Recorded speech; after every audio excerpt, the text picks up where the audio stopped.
साधु और संत, क्या ये दोनों एक ही हैं? हनुमान चालीसा में हम पढ़ते हैं, साधु संत के तुम रखवारे, असुर ने कंदन राम दुलारे। तो यदि एक ही हैं तो साधु संत क्यों कहा गया है?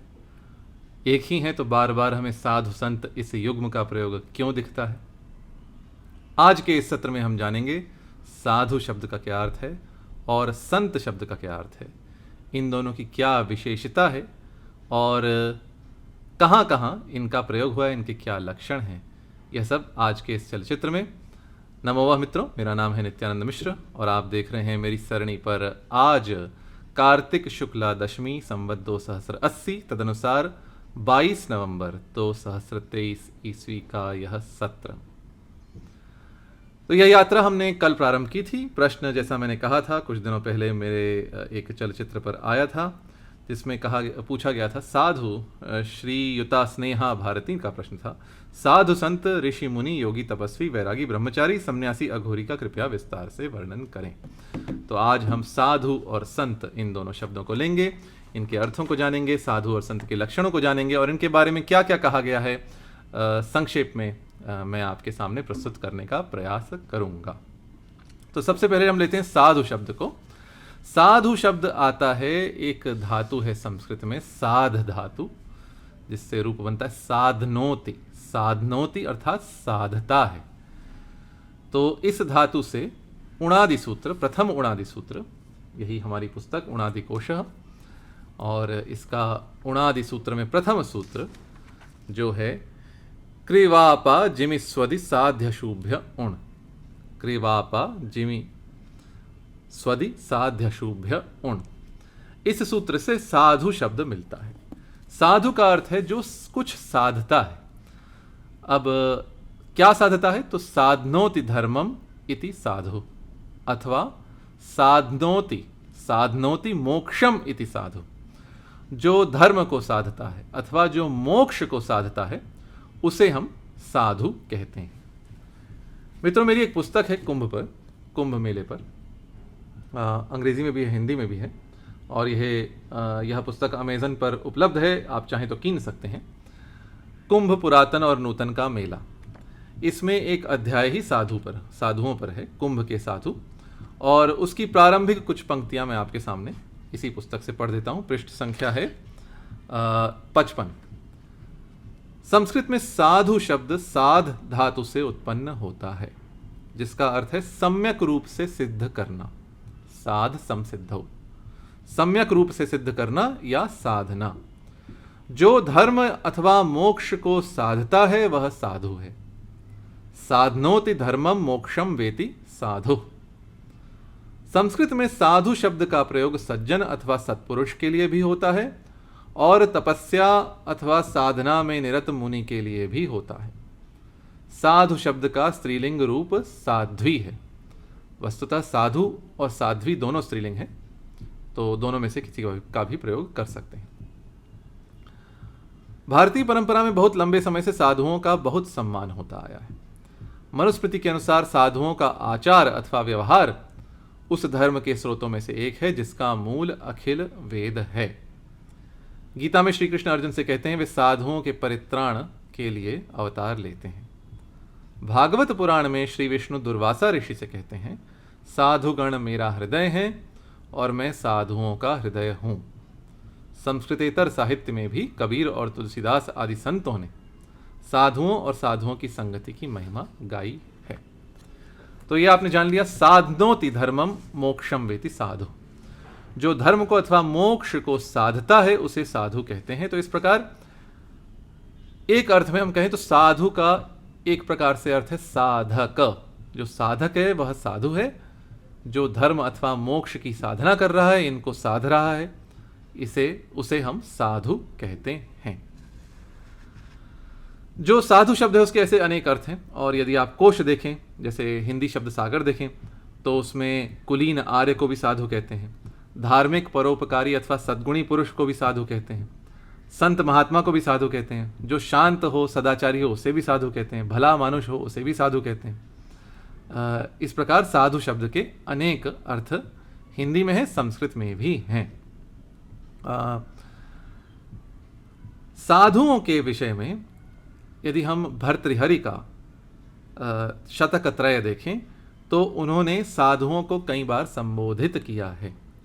जैसे उनका एक बहुत सुंदर वचन है, या साधुंश खलान करोति विदुषो मूर्खान हितान द्वेषिणः प्रत्यक्षं कुरुते परोक्षम अमृतं हालाहलं तत्क्षणात् तामाराधय सत्क्रियां भगवतीं भोक्तुं फलं वांछितं हे साधो व्यसनैर्गुणेषु विपुलेष्वास्थां वृथा मा कृथा।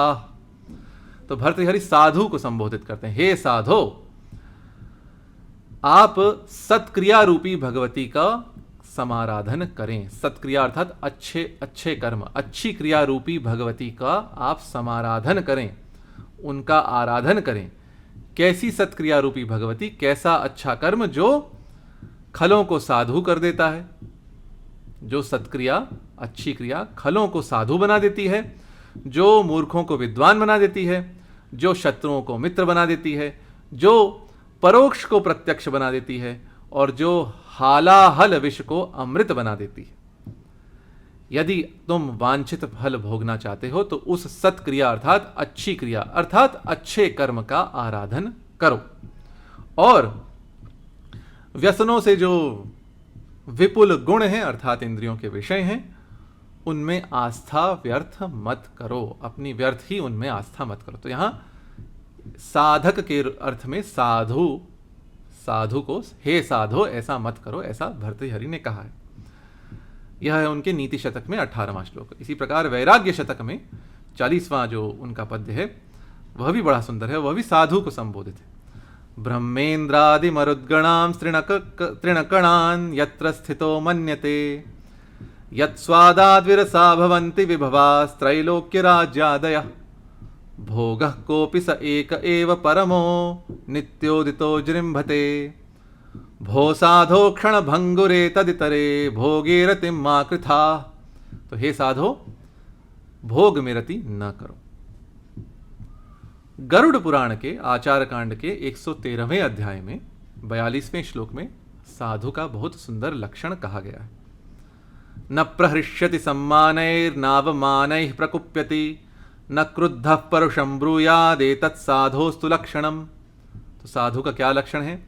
जो सम्मान पाने पर अथवा सम्मानों से प्रहर्षित नहीं होता, प्रहृष्ट नहीं होता, बहुत प्रसन्न नहीं होता, और जो अवमानों से अर्थात अपमानों से क्रुद्ध नहीं होता, और यदि क्रुद्ध हो भी जाए तो परुष वचन नहीं बोलता अर्थात कठोर वचन, कटु वचन नहीं बोलता। यह साधु का लक्षण है, ऐसा गरुड़ पुराण के आचार कांड में 113वें अध्याय में कहा गया है। और जैसा मैंने कुंभ पुस्तक के कुछ अंश आपको पढ़े, मनुस्मृति में साधुओं के आचार को धर्म का एक स्रोत माना गया है। मनुस्मृति 2:6 वेदोखिलो धर्म मूलम स्मृतिशीले च तद्विदाम आचारश्चैव साधूनाम आत्मनस्तुष्टिरेव च। तो अखिल वेद, उसको जानने वालों की स्मृति और उनका आचार, और साधुओं का आचरण, और आत्मा की संतुष्टि, ये धर्म के मूल हैं। और गीता में जैसा आप जानते ही हैं, परित्राणाय साधूनाम विनाशाय च दुष्कृताम धर्म संस्थापनार्थाय संभवामि युगे युगे। महेंद्र कपूर के स्वर में ऐसा हमने बहुत बार सुना है। तो परित्राणाय, सम्यक रक्षा के लिए, साधुओं की सम्यक रक्षा के लिए, चहुओर रक्षा के लिए, और दुष्टों के विनाश के लिए, दुष्कृतों अर्थात पापियों के विनाश के लिए। तो यहां दुष्कृत के साथ साधु शब्द का एक वैपरीत्य लक्षित होता है, अर्थात दुष्कृत का विलोम है साधु, अर्थात साधु सत्कृत होता है, अर्थात उसका आचरण अच्छा होता है, सुकृत होता है। और आगे श्रीमद् भागवत महापुराण में क्या कहा गया है? साधवो हृदयं मह्यं साधूनां हृदयं त्वहं मदन्यत्ते न जानन्ति नाहं तेभ्यो मनागपि। तो साधु जो है वो मेरा हृदय है, भगवान कहते हैं, और साधुओं का हृदय मैं हूं। मेरे अतिरिक्त वे किसी को जानते नहीं, और मैं उनके अतिरिक्त किसी को तनिक भी नहीं जानता। किरातार्जुनीय में साधुओं को क्या कहा गया? न्यायाधारा ही साधव। साधु जो होते हैं वे न्याय के आधार होते हैं, अथवा न्याय ही साधुओं का आधार होता है। और कबीर के शब्दों में कहें तो साधु ऐसा चाहिए जैसे सूप सुभाय, सार सार को गही रहे थोथा देत उड़ाया। ऐसा साधु होना चाहिए। कैसा साधु होना चाहिए? जैसा सूप होता है, सार सार का गहले ग्रहण कर ले और थोथा को उड़ा दे। और रामचरितमानस में भी साधु की महिमा बहुत गाई गई है। जैसे सुंदरकांड में, साधु अवज्ञा कर फल ऐसा, जरे नगर अनाथ कर जैसा। तो यह थी साधु शब्द पे कुछ एक लघु व्याख्या साधु शब्द के विषय में। अब हम चलते हैं संत शब्द पर। तो संत वस्तुतः संस्कृत का शब्द नहीं है। संत ऐसे संत एक संस्कृत में शब्द है जिसका अर्थ है जुड़ी हुई अंजुरी अथवा अंजुल। पर जो संत शब्द हिंदी में व्यवहार में प्रयोग होता है उसका मूल है संस्कृत का सत शब्द। सत शब्द जैसे सच्चिदानंद कहते हैं ना, सत चित आनंद। तो सत शब्द जो है इससे रूप बनते हैं सन संतौ संतः पुंलिंग में, और इसका स्त्रीलिंग रूप होता है सती। तो संतः शब्द जो है विसर्ग के साथ संतः शब्द, उसका अर्थ है बहुत अच्छे, क्षमा कीजिए, बहुत सारे संत, बहुत सारे अच्छे लोग, बहुत सारे सच्चे लोग। यह संतः शब्द का अर्थ है। इसी से संत हिंदी में आया है। और सत जो शब्द है जिससे सन संतौ संतः बनता है, उसका मूल रूप क्या है? उसका मूल रूप है अस धातु, जिसका अर्थ है होना। तो अस्तीति सन, जो होता है अर्थात जो सच्चा है उसे सन कहते हैं। ठीक है, तो जो विद्यमान है, जो सच्चा है, जो सच में है, उसे सन कहते हैं। इसीलिए संतः संस्कृत में इसका अर्थ है सच्चे लोग। जो सच्चे लोग हैं उन्हें संस्कृत में संतः कहते हैं, और उसी से संत शब्द हिंदी में आया है। तो सत शब्द जो है यह ब्रह्म के लिए भी व्यवहृत होता है। जैसे ओम तत्सदिति निर्देशो ब्रह्मणस् त्रिविधः स्मृतः, श्रीमद् भगवत गीता में। और जो संत हैं इनके विषय में भी हमारे काव्यों में, सुभाषितों में, कबीर तुलसीदास आदि के ग्रंथों में बहुत कुछ कहा गया। जैसे भर्तृहरि के ही नीति शतक में संत क्या कहते हैं? सन्मित्र का लक्षण, अच्छे मित्र का लक्षण क्या बताते हैं? पापान निवारयति यो जयते हिताय, गुह्यम च गुहति गुणान प्रकटीकरोति, आपद्गतं च न जहाति ददाति काले, सन्मित्र लक्षणमिदं प्रवदन्ति संतः। भर्तृहरि कहते हैं संत लोग सन्मित्र के, अच्छे मित्र के क्या लक्षण कहते? सच्चे मित्र के, अच्छे मित्र के क्या लक्षण कहते हैं? जो पाप से निवारित करता है, पाप से हटाता है, और हित कर्म में जोड़ता है, और जो छिपाने योग्य है ऐसी बात छिपाता है और गुणों को प्रकट करता है। अपने मित्र की छिपाने योग्य बातों को छिपा लेता है और गुणों को प्रकट करता है। और जब मित्र आपत्ति में हो तो छोड़ता नहीं है और समय आने पर कुछ न कुछ देता है। तो ऐसे लक्षण सन्मित्र के संत लोग कहते हैं, सच्चे लोग कहते हैं, अच्छे लोग कहते हैं। और इसी का विस्तार गोस्वामी तुलसीदास जी ने किष्किंधा कांड में किया है। कुपथ निवारि सुपंथ चलावा, गुण प्रगटे अवगुणनि दुरावा, देत लेत मन संकन धरई, बल अनुमान सदा हित करई, विपति काल कर सतगुण नेहा, श्रुति कह संत मित्र गुण एहा। तो इसी भर्तृहरि के वचन का विस्तार एक प्रकार से गोस्वामी तुलसीदास जी ने किया है। भर्तृहरि ने एक अन्यत्र एक स्थान पर संतों के अथवा सताम लक्षण, संतों का लक्षण भी कहा है। क्या कहा है? तृष्णाम छिंदि भज क्षमाम जहिमदम, पापे रतिम मा कृथा, सत्यम ब्रूह्यनुयाहि साधु पदवीं, सेवस्व विद्वज्जनम, मान्यान् मानय विद्विषोऽप्यनुनय, प्रख्यापय प्रश्रयम, कीर्तिम पालय दुःखिते कुरु दयाम, एतत्सताम चेष्टितम। और कहीं कहीं इसको एतत्सताम लक्षणम ऐसा भी पाठ मिलता है। तो तृष्णाम छिंदी, तृष्णा को छेद डालो, तृष्णा को नष्ट कर दो। भज क्षमाम, क्षमा अथवा सहिष्णुता की सेवा करो, इसको अपनाओ। जहि मदम, अर्थात मद को मार दो, मद का त्याग कर दो। पापे रतिम मा कृथा, पाप में रति मत करो, पाप में मन न लगाओ। सत्यम ब्रूहि, सच बोलो। अनुयाही साधु पदवीम, साधुओं की पदवी के का अनुगमन करो। सेवस्व विद्वज्जनम, विद्वानों की सेवा करो। मान्यान मानय, जो मान्य हैं, जो सम्मान के योग्य हैं, उनका सम्मान करो। विद्विषोप्यनुनय, और जो विरोधी हैं, जो विद्वेषी हैं, जो शत्रु हैं, उनका भी अनुनय करो, उनको भी मनाने का प्रयास करो। प्रख्यापय प्रश्रयम, प्रीति को प्रख्यापित करो। कीर्तिम पालय, अपनी कीर्ति की रक्षा करो। दुखिते करु दयाम कुरु दयाम, जो दुखी जन है उन पर दया करो। यह संतों का चेष्टित है, अर्थात यह संतों की क्रिया है अथवा यह संतों का लक्षण है, ऐसा भर्तृहरि ने नीति शतक में 78वें पद्य में कहा है। और कालिदास ने एक बहुत सुंदर बात कही है रघुवंश में, तम संतः श्रोतुमर्हन्ति सदसद्व्यक्ति हेतवः हेम्नः संलक्ष्यते ह्यग्नौ विशुद्धिश्यामिका पिबा। सोने की विशुद्धि अथवा सोने की चमक अथवा कालिमा अग्नि में ही परखी जाती है। तो कहते हैं अपने रघुवंश के काव्य के विषय में, रघुवंश का जो चरित्र है, इसको संत लोग, इसको अच्छे लोग, सच्चे लोग इसके सुनने के अधिकारी हैं। कैसे? संतः सदसद व्यक्ति हेतव, जो सत और असत को कहने के कारण है, अथवा जो सत और असत को कहने वाले हैं, जो बताने वाले सत्य क्या है, असत क्या है, सच्चा क्या है, झूठा क्या है, अच्छा क्या है, बुरा क्या है। तो इस पर मल्लिनाथ की टीका है, सद असतोर गुण दोषयोर व्यक्तेर हेतवः कर्तारः। सत और असत अथवा गुण और दोष की व्यक्ति अर्थात उसके कथन के कर्ता जो हैं वे संत हैं। तो संतः सदसद व्यक्ति हेतवः तम श्रोतुम अर्हन्ति, ऐसा कालिदास ने रघुवंश में 1:10 में कहा है। और श्री रामचरितमानस में बालकांड में ही पहले ही सब विरोध गिनाए हैं गोस्वामी तुलसीदास जी ने।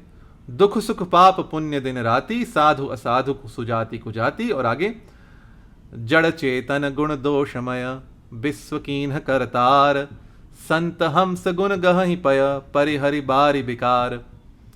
तो कर्ता ने अर्थात विधाता ने इस विश्व को जड़ चेतनमय किया है और गुण और दोषमय किया है। और संत लोग क्या हैं? वे हंस हैं जो गुण रूपी दूध को ले लेते हैं और पानी रूपी विकार को छोड़ देते हैं। तो संत में यह क्षीर नीर न्याय की शक्ति होती है। और आगे उत्तरकांड में गोस्वामी जी ने कहा है, संत हृदय नवनीत समाना, कहा कबिन्ह परि कहै न जाना, निज परिताप द्रवई नवनीता, पर दुख द्रवहि संत सुपुनीता। संतों का हृदय नवनीत के समान है अर्थात माखन के समान है, परंतु एक कुछ अंतर यह है, जो मक्खन होता है वह तो जब उसको तप्त किया जाए तब वो पिघलता है, परंतु संत लोग जो हैं वो दूसरे के दुख से द्रवित होते हैं, दूसरे के दुख को देखकर पिघलते हैं। तो यह थी संत की चर्चा, संत शब्द की चर्चा। और जैसा मैंने कहा, बहुत स्थानों पर साधु संत दोनों शब्दों का युग्म के रूप में प्रयोग हुआ है, जैसा हनुमान चालीसा में, साधु संत के तुम रखवारे, असुर निकंदन राम दुलारे। इस चौपाई में संक्षेप में, साधु वह है जो कुछ साधता है, एक साधक है, और संत वह है जो सच्चा है, जिसे सत और असत का ज्ञान है। हाँ, कहीं कहीं संत शब्द का भी साधु के लिए प्रयोग हो जाता है, कहीं कहीं साधु का भी संत के लिए प्रयोग हो जाता है। जैसा आप इन दोनों शब्दों को कोश में देखेंगे तो समानार्थी शब्द साधु के लिए संत मिल जाएगा, संत के लिए साधु मिल जाएगा हिंदी कोशों में। पर यह उनमें मौलिक अंतर यह है, साधु कुछ साधता है, वह एक साधक है, और वह भी बहुत महत्वपूर्ण है, उसी की रक्षा के लिए भगवान जन्म लेते हैं, और साधु के लक्षण भी कहे गए हैं। और संत जो है वह सच्चा व्यक्ति है, जो सत और असत के भेद को जानता है, जो क्षीर नीर न्याय करने में समर्थ है, और हंस के समान इस जगत का मार्गदर्शन करता है, वह संत है। तो यह था आज का सत्र। आशा है आपको भाया होगा। अपने परिवारजनों से और अपने मित्रों से मेरी इस सरणी के दर्शक और श्रोता बनने से कहना न भूलें। कल अथवा परसों किसी अन्य विषय को लेकर आपसे भेंट होगी। नमो।